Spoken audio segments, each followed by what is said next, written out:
ने बयान दिया, जिस पर हमने देखा कि सियासी प्रतिक्रियाएं भी सामने आई है। और सवाल ये खड़ा होता है, चाहे हम बात करें मशहूर कवि कुमार विश्वास की, हम बात करें मनोज मुंतशिर की, उनको इस तरह के भड़काऊ बयान क्यों देने पड़ रहे हैं? ये भी सवाल खड़ा होता है कि आप दूसरों पर कीचड़ क्यों उछाल रहे हैं। और ऐसे में वो बयान भी हम आपको सुनवाते हैं जो कुमार विश्वास ने दिया। माया नगरी में बैठने वाले लोगों को ये समझना पड़ेगा कि देश क्या चाहता है। क्या बात है, आहा, वाह। अब ये चलेगा नहीं कि लोकप्रियता हमसे लोगे, पैसा हम देंगे, टिकट हम खरीदेंगे, हीरोइन हम बनाएंगे, हीरो हम बनाएंगे, और तुम्हारी तीसरी शादी से औलाद होगी तो उसका नाम तुम बाहर से आने वाले किसी आक्रमणकारी के नाम पर रख लोगे। ये चलेगा नहीं। इतने नाम पड़े हैं यार, कुछ भी रख लेते तुम। रिजवान रख लेते, उस्मान रख लेते, यूनुस रख लेते, हुजूर के नाम पर कोई नाम रख लेते। तुम्हें एक ही नाम मिला। जिस बदतमीज आदमी ने, जिस लंगड़े आदमी ने हिंदुस्तान में आकर यहां की मां बहनों के साथ बलात्कार किया, वो लफंगा ही मिला तुम्हें इस प्यारे से बच्चे का नाम रखने के लिए। और अब अगर इसे हीरो बनाओगे तो इसे खलनायक तक नहीं बनने देंगे। ध्यान रखना, हम ये भारत जागा हुआ है, नया भारत। समय कम है, जल्दी से सारे गेस्ट के पास जाएंगे। स्वामी चक्रपाणी महाराज, कुमार विश्वास के बयान को कैसे देखते हैं आप?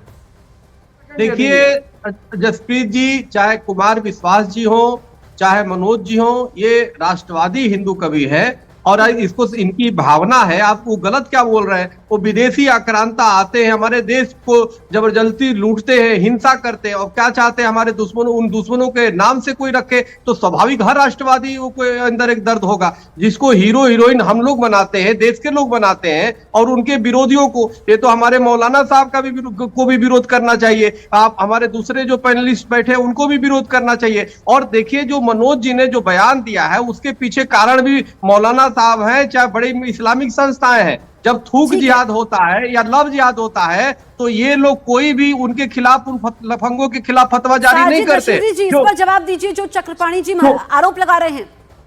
अगर ये फतवा जारी कर दिए होते, उन लफंगों को सजा दे दिए होते तो शायद ये नौबत नहीं आती किसी को घोषणा करने की। रशीदी जी, देखिए ये लॉ एंड ऑर्डर का मसला है। कौन आदमी गलत कर रहा है, किसकी नीयत गलत है, ये तो एजेंसियां अरे भाई आपको चाहिए था जब महाराज, तुम कहां से एजेंसियां बन गए?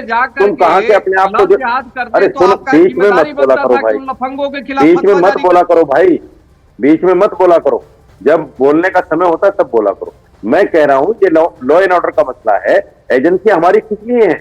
करोड़ों करोड़ रुपया एजेंसियों का खर्च होता है, वो किस लिए? इसीलिए तो होता है ना कि कोई आतंकवादी है, कोई गलत आदमी है, उसको पकड़े। गणेश जी की आरती करते तो फतवा तो तुरंत जारी कर देते हैं। उसके उस समय लैंड ऑर्डर आपका कहाँ चला जाता है? और इनके खिलाफ फतवा जारी, इन लफंगों के खिलाफ। अरे भाई ये लॉ एंड ऑर्डर का मसला नहीं है, ये लॉ एंड ऑर्डर का मसला नहीं है, ये आस्था का मसला है। आपको यही पता नहीं क्या बोल रहे हैं आप? मीठा मीठा सुबह सुबह क्या बोल रहे हैं आप? कड़वा कड़वा थू थू। सुबह सुबह माहौल खराब हो रहा है उसके कारण आप, मुझे लग रहा है कि आप अभी सोकर उठे हैं, आपको यही पता नहीं कि मुझे लाइफ क्या लेनी है। नहीं रखे तो स्वाभाविक है अपना धर्म की रक्षा तो खुद करेंगे ना भाई।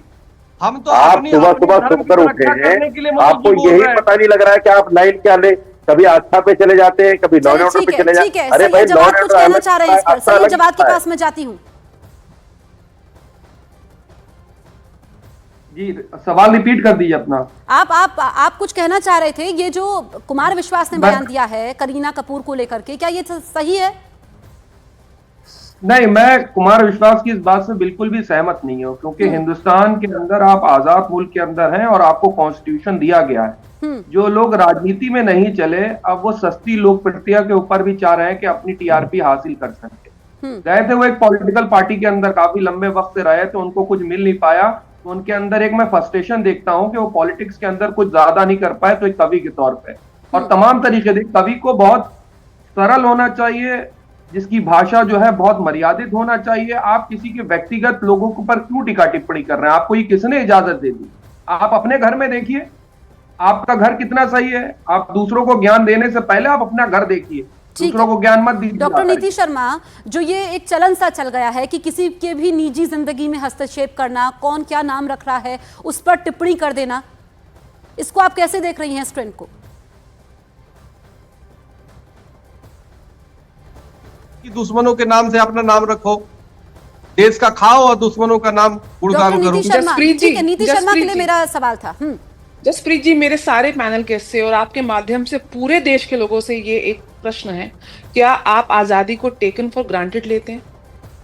क्या 800 साल की जो गुलामी आपने झेली है, आप सिख समुदाय से आती हैं, आप गुरुओं के बलिदान को टेकन फॉर ग्रांटेड लेती हैं? जो औरंगजेब और तैमूर तुगलक ने हमारे ऊपर अत्याचार किया, आप उसको टेकन फॉर ग्रांटेड लेते हैं? डॉक्टर नीति शर्मा, देखिए हर सिक्के के दो पहलू होते हैं। मैं इस बात को मानती हूँ कि वो रोल मॉडल है, लोग उन्हें फॉलो करते हैं, करोड़ों लोग उनको फॉलो करते हैं, तो हर सिक्के के दो पहलू हैं। लेकिन किसी की निजी जिंदगी में एकदम घुस जाना, हस्तक्षेप कर देना। और अगर कुमार विश्वास कह रहे हैं कि ऐसी आक्रांताओं के नाम आप अपने आने वाली जनरेशन को दे रहे हैं, तो क्या आप उनको कहीं ना कहीं ऑनर नहीं कर रहे हैं? क्या आपने कभी हमारे हिंदू संस्कृति में किसी का भी बच्चे का नाम रावण सुना है? किसी का भी नाम विभीषण सुना है? किसी का भी नाम शासन सुना है? दुर्योधन का नाम सुना है? नहीं सुना। जो हमारी एकता को, हमारी भावना को, हमारी संस्कृति को प्रेरित नहीं करता, हम क्यों इस्तेमाल करें? जिनकी वजह से हम गुलाम रहे, हम उन लोगों का नाम इस्तेमाल करें जो लोग हमारे देश को लूटते रहे, मारते रहे, काटते रहे, हमारी आस्था पे प्रहार करते रहे।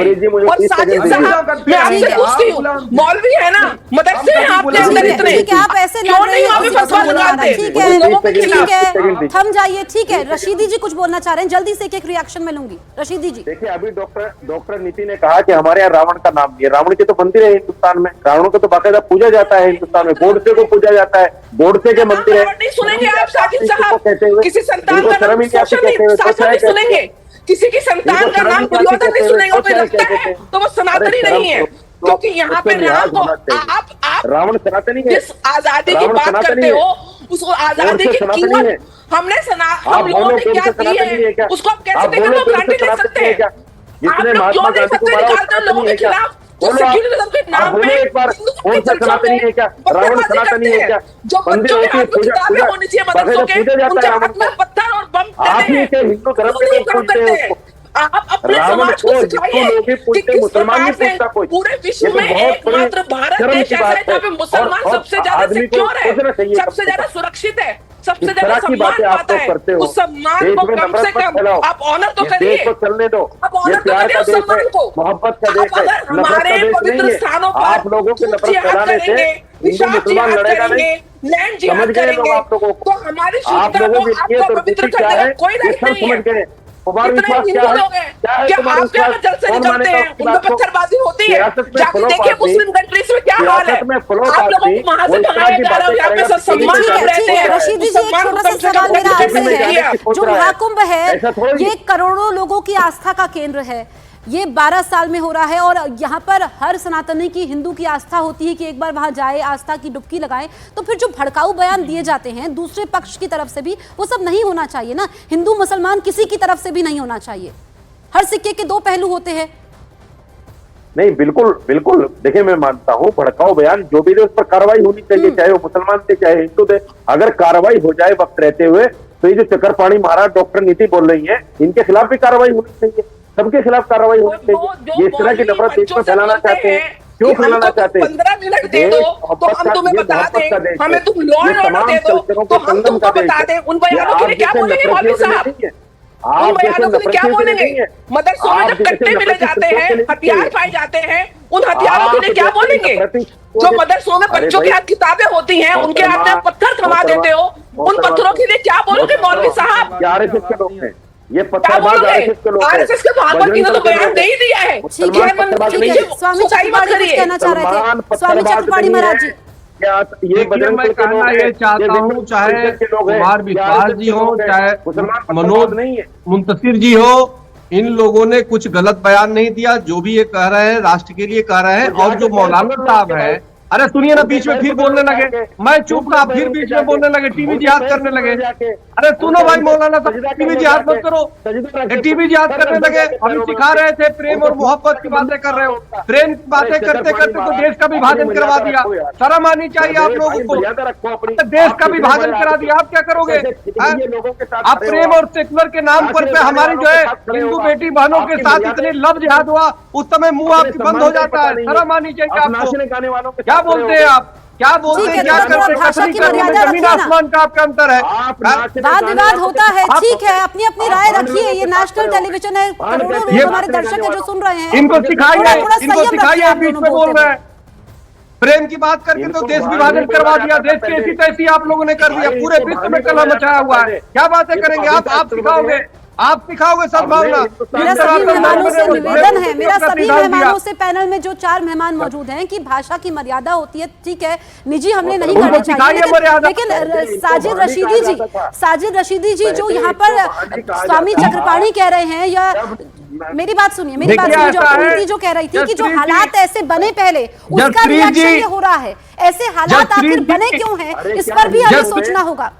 देखिए जसप्रीत जी, मेरा वक्त था बोलने का, बीच में डिस्टर्ब कर रहे हैं। अच्छा ठीक है, अब आप ही से जुड़ा सवाल मैंने पूछ लिया है, आप ही से जुड़ा सवाल पूछ लिया रशीदी जी। नहीं मैं बोलता हूँ ना, सवाल इस बात का है मौलाना साहब, आप राष्ट्र की बातें मत करिए, आपको करने का अधिकार नहीं है। जितने देश का विभाजन करा है, क्या बातें कर रहे हो? अरे ठीक है, अब आप कहाँ जा रहे हैं? देश के विभाजन पर आप पहुंच गए। हम 2025 के महाकुंभ की बात कर रहे हैं, 45 दिनों तक आस्था का मेला वहां पर लगने वाला है, उसकी हम बात कर रहे हैं। मत जाइए, लाखों हिंदू बेटियों को लव जिहाद की शिकार बना, लव जिहाद की शिकार जिहादियों ने बनाया, उस पर इनकी मुंह बंद हो जाती है। एक बार भी फतवा जारी नहीं किए। ये गोडसे में भी नहीं, कुंभ में चलोगे क्या नहाने? आप बोल रहे साहब चलो मैं नहलाता हूँ कुंभ में, कुंभ में चलोगे स्नान करने? क्या नहीं, कुंभ में चलना चाहते हो? ठीक है, अब स्वामी चक्रपाणी सुन लेते हैं, उनका जवाब सुनिए। रशीदी जी जो ये आप पर आरोप लगा रहे हैं, आप उस पर जवाब दीजिए, एक एक करके बोलिए। अब मुझे आप सवाल सुनिए चक्रपाणी महाराज, कट्टरपंथियों के खिलाफ आप फतवा जारी करोगे नहीं और राष्ट्रवादियों के खिलाफ बोलोगे। सुनो, जो हिंदू राम को मानता है वही हिंदू रावण को भी मानता है, जो हिंदू महात्मा को मानता है वही हिंदू गोडसे को भी मानता है। क्या कहेंगे आपकी आस्था को, बताइए आप। अरे जिन्ना को तो आप भी मानते हो। आप मैं सभी पैनल में सम्मान लोग हैं, और सुनिए, यहाँ पर ये आस्था निजी विषय है।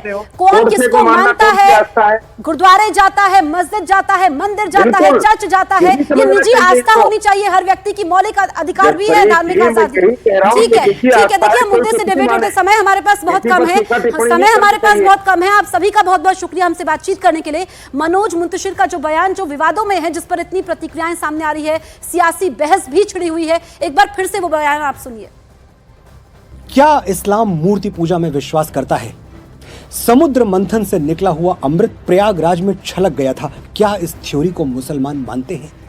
क्या गंगा यमुना सरस्वती के त्रिवेणी संगम का इस्लामिक लिटरेचर में कोई महत्व है? क्या मुसलमान मानते हैं कि नागा साधुओं के दर्शन से जन्मों के पाप कट जाते हैं? मकर संक्रांति और मौनी अमावस्या का कोई जिक्र क्या इस्लाम में है? 5 सवाल, एक जवाब नहीं। तो फिर मेरे भाई, तुम्हारे लिए कुंभ एक पिकनिक स्पॉट से ज्यादा कोई वैल्यू नहीं रखता, और तुम्हारी ये पिकनिक हमारे लिए 12 वर्षों की लंबी प्रतीक्षा है।